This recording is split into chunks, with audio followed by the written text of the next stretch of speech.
All right, everybody, welcome to the Home Court Advantage. My name is Chris Stark with Coach Stark Homes. And in Home Court Advantage, we do all kinds of different things on our streams. And tonight, we're going to go ahead and talk about the Suns. Of course, living in Phoenix, being a huge Suns fan and being a huge sports fan, I figured why not the night before the Suns get going. And I'm going to bring on my boy Caleb, who's a former Suns employee that knows more about the Suns than anyone I know. And we're just going to go ahead and talk about a couple things leading up to the Suns series and all the excitement leading up to it. So I'm going to go ahead and bring Caleb on now.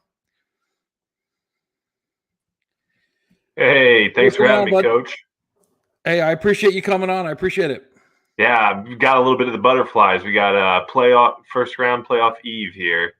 Yeah, it's exciting, especially tonight.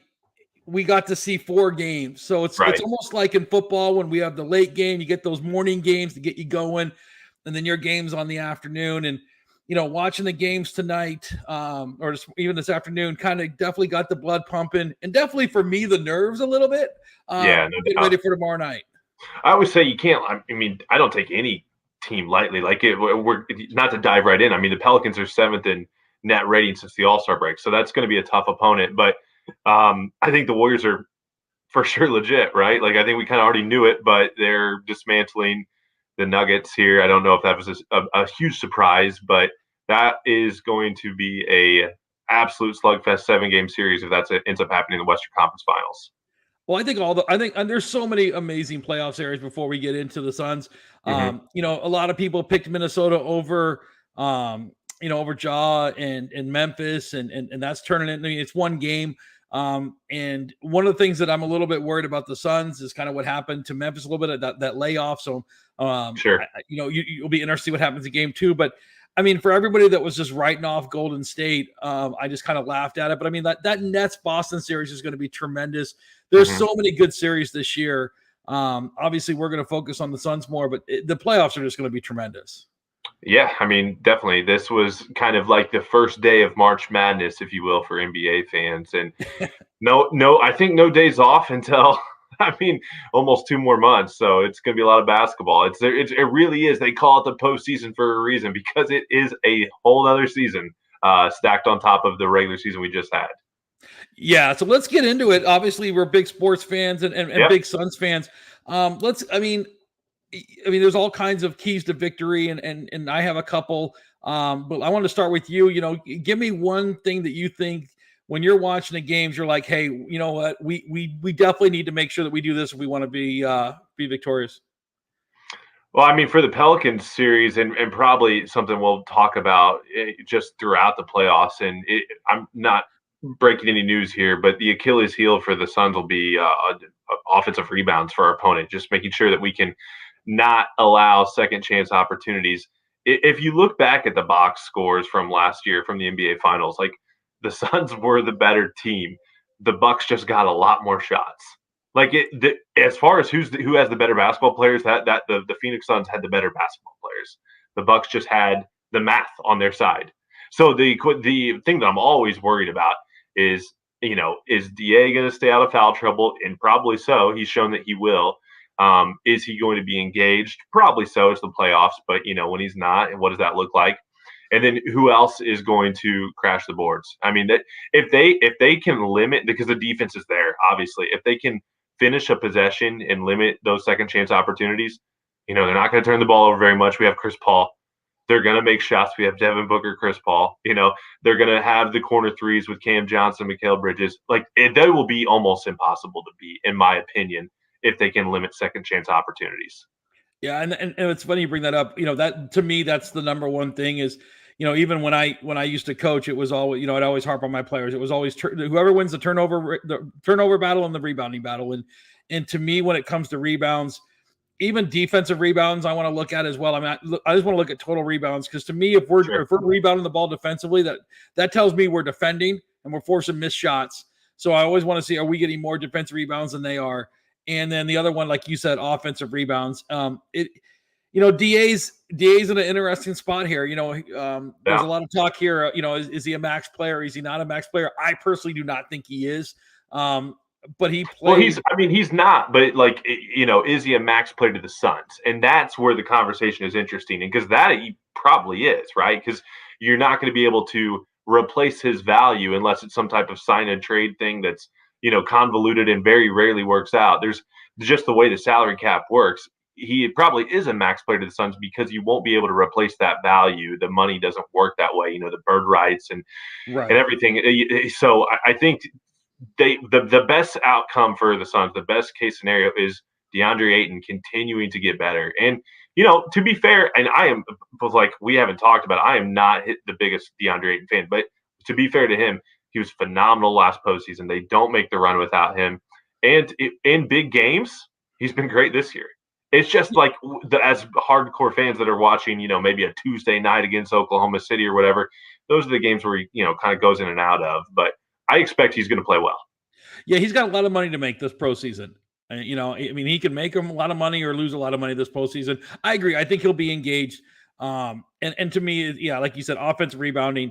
Can Jay Crowder, who is a small four, can he rebound? Can Cam Johnson get in there, rebound? Will they play two bigs at the same time? Depend on the matchup. I'm definitely interested to see if Monty does that at times. Sure. And he's done a little bit during the season. He's played small. We do have some more roster flexibility than we definitely did last year. So I'm definitely excited about it. For me, also a key to victory is, are we getting to the free throw line? Are we settling for jump shots, or are we getting to the free throw line? And look, we're both Suns fans. Sometimes the Suns can get themselves into a situation where they're, I don't want to say whining, but they definitely let the refs get in their head a little bit. I just want to see them play well, get to the free throw line, get some easy buckets, see the ball go through the net a little bit with the free throw line. And if they're doing that, then I think they're going to be really difficult to stop offensively. Yeah, and that's true. I don't know that I necessarily foresee that, just because that's not a strength of this basketball team. Like Devin Booker does occasionally attack the rim, and that's one. Cameron Payne does, but they're just a team that's not what the offense is, and that's okay, right? Like True. they're going to win in other ways. So I'm with you. Like if they shoot more free throws, then obviously they're going to be in a great spot. But I just wouldn't look for that. And I think, again, I don't necessarily know that they have to have it. One of the things that I'm super interested about for round one is obviously the Willie Green factor. The Jonas Valanciunas is a player that I think if most coaches are playing the Suns, he's probably going to get played off the floor pretty quickly, at least in the fourth quarter for sure, as Chris Paul attacks, gets his little mid-range, sets up a cutting Mikal Bridges, whatever it is, he's gonna be able to do that. But Willie Green knows that's what they're going to do as well. Right. And so what does that look like? I really don't know. And I think that's what's so interesting about this matchup is he knows the team better than anybody else outside of the organization and the people in Phoenix, right? So what does that look like? That to me is going to be super compelling. Well, the chess match between the two. Personally, I think when Chris Paul's off the floor, I think you're going to see a lot of trapping of Devin Booker. If he's running anything on ball, I think they're going to go ahead and just blast that through that on ball screen and get the ball out of his hands and force Cam Payne and some other guys to make decisions. Kind of moving forward. And last year, I did some stuff on it. The Suns were almost unbeatable if Jay Crowder and Mikal Bridges both scored in double figures. And I think it was even like if both of them scored in double figures, they were something like 9-1. And even if just Mikal got in double figures, now Mikal's definitely changed his game drastically he's definitely more than just a 3-point shooter. He's turned himself into just a really good all-around basketball player. But I think if you see Jay Crowder, who, as we know, can definitely get streaky. But if we see, Crowder in double figures and Mikal in double figures, I think that's also something to look kind of a little stat thing to look at. If those guys are getting double figures, the Suns usually win. Yeah. Yeah. And I guess the one other player that we haven't really touched on yet, but Cam Johnson, what's it going to look like from him? Because he had quietly one of the more outstanding role player postseasons that I can ever remember last year. His field goal percentage was through the roof. I think it was an all-time top field goal percentage. So before he got hurt, before the contusion injury, he was playing incredible basketball, obviously highlighted by the 38-point game-winning buzzer beater win over the Knicks on March 4th. But he kind of struggled when he came back, right? Like as you would from a long layoff. And if they have him, that's an incredible ace in the hole.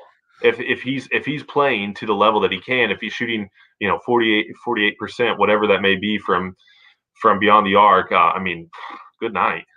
Well, they were starting to run pin down screens for him. They were running sets for him, which just shows at his development as a player. And that kind of leads me into what I want to get into next, which is, Okay.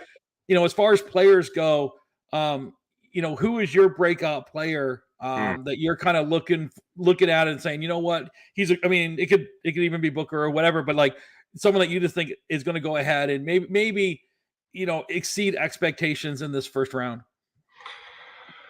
Oh, good question. Yeah, I don't really know that there is. To me, the Suns players have all already broken out. We kind of know what the rotation is. I mean, you could have maybe thrown you could have said something like, "Oh, Landry Shamet is going to finally show he belongs," but he's got the ankle injury right now, and frankly, I don't think he was going to play that many minutes either way.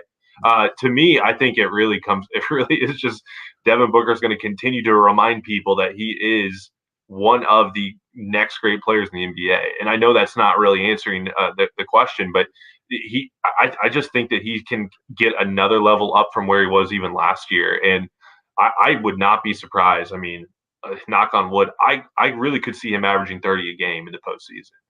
Yeah, he can break out. For me, and boy, I wish we would have had him last year. To me, it's McGee.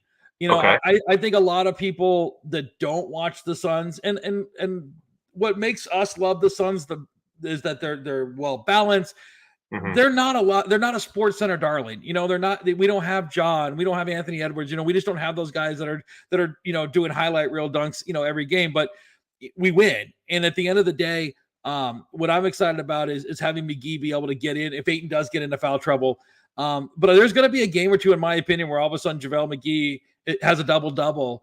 And as a fan of, you're looking at, the Pelicans, their fan base is like, Jesus, like JaVale McGee beat us, and we felt that way a little bit with, some of the Bucks players last year. But I just think, people that don't watch the Suns, he's been massive this season for him. And I think he's going to have a couple big games where all of a sudden he's going to help us win this first round. Could JaVale McGee be the breakout player for his pregame introduction? Best team in the mother effing world that may get more and more play throughout the postseason. They do it every game. Yep. It was brought, and actually, what's funny is the one that I feel like kind of picked up a little bit of steam on the internet was when they went to the New Orleans last, and he said, I'm in the bayou, but I've heard there's some gators here, but I brought my dogs. I do think that clip, each game he does something unique, and he is a world-class hype man. He's great at that. He's been a great addition. Yeah, for sure. And it's just, the thing for me more than anything else, and I guess why I have the butterflies, I just don't want this season to end. I mean, it's been so much fun, just all the little things. Like, they can really say, every night in and night out, hey, we are the best team in the world, and not only believe it, but then go out and prove it. And it's one of my favorite things about where our season tickets are, and what I love going to the game is I love watching the bench react that you don't always get on Bally Sports or wherever the game's being played. I love watching the pregame intros. Every time Mikal Bridges is introduced, he joins the end of when Booker and Paul and everyone's out. They play a game of Boo-Ray, like they play on the airplane, and they start dealing them out. But before they start doing that, they kick Mikal Bridges out of their Boo-Ray circle in the pregame intros because his contract hasn't kicked in yet. He can't afford the game. And that is something that comes from real life. That actually happened in real life. And now they do it before every pregame intro, So I just think it's just like the continuity. This is a special team. Agreed. They love each other. They have fun, So I just hope we have a nice long run, because I don't want it to end, and I don't want the off season to come and maybe have to talk about who we're going to replace guys with. So yeah, the team chemistry is unheard of, and I agree. It's one of those things where, and let's be honest, as a Phoenix sports fan, and I love them all. We're not going to get into the Cardinals, God forbid, right now, and the Diamondbacks aren't even worth discussing, and the Coyotes. So this is it. This is it. My Sun Devils are god awful and damn near everything at this point. So at this point, this is what we can hinge our hopes on. Last thing, my man, Sure. Not to be on a negative thing, but what is one player that you're a little bit concerned about going into the series? I guess I tipped my hand a little bit. I'm mildly concerned about Cam Johnson, Yeah, just because that's mine too. not because he's, doesn't have it. He obviously has it. Just because I don't feel like by the time he got back, the games they didn't really matter, right? So it felt like they weren't running their same sets. They weren't playing their same rotations, and I just don't know that he ever got in the swing of things. I hopefully, that's something that comes back pretty quick, but I just think they need him. Like one of the Achilles heels outside of the rebounding issue can be, the Suns bench can kind of go in some spells where they have trouble creating offense. If Cam Payne's little floater's not hitting right off the backboard to the right ankle and isn't dropping, then it can be tricky. So they need Cam Johnson. They need him. So that would be my player. Yeah, and I'm right with you. I mean, that's my guy too. And I'm a big Cam Johnson guy, and Yeah, I think we he all was are. playing at, like as you said, he was playing at such a high level. He was shooting at a point, and there's just players in the league that when the shot leaves their fingertips, you're just like, that's probably going in. And Cam got to that point where if he was getting a decent look, you pretty much were surprised when it didn't go in. And he did not play very well, and he was definitely out of shape when he came back. And I think that injury was much worse than they let on. Sure. And I think if we can get through this first round and get him back up to speed, but I also think this first round is going to be much tougher than people think. I mean, people are like, Yeah. "Oh, Suns in 4, Suns in 5." I think you have to factor in that this is a mere almost. The Pelicans have even said like they're trying to make their team based on the Suns, and they brought CJ in as almost the Chris Paul factor, and they already had Ingram, and they have some dudes that can play. And I legitimately say that they have dudes, like they don't just have players, like they have legit like potential stars on their team, and Sure. it is not going to be an easy series. I mean, it might be 4 games or 5. I actually think it's going to go 6. I think it's going to be a test, and I think they're definitely going to give the Suns everything that they're looking for. But I do think the Suns win in 6. Last thing, what's your prediction for the series? Well, I mean, just to expand on it, kind of where you were at. If you watched the game last night, like Herb Jones and Trey Murphy were two guys that you have to really be concerned about too, and those are rookies that are playing much beyond their years. Jones is going to be a tough matchup. Frankly, I don't think that the best defender in the world can shut down Devin Booker at this point, but he will make life difficult for him. I'm with you. I think that here's yes, they have CJ, they have Brandon Ingram, and we have Chris Paul, and we have Devin Booker, who are just a notch above those two at kind of the same things that they do. And we have Mikal Bridges, who, I think Herb Jones would love to be like, maybe hopefully in a year or two.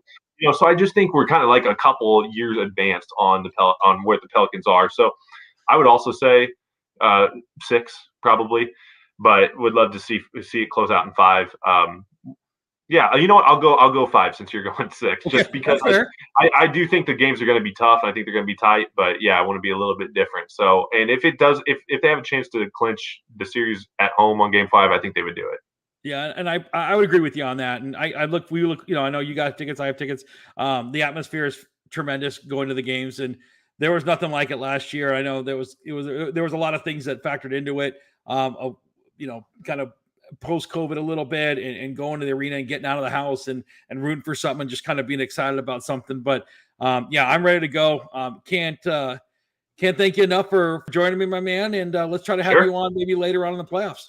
Sounds great. Good luck out there. See you, buddy. Okay.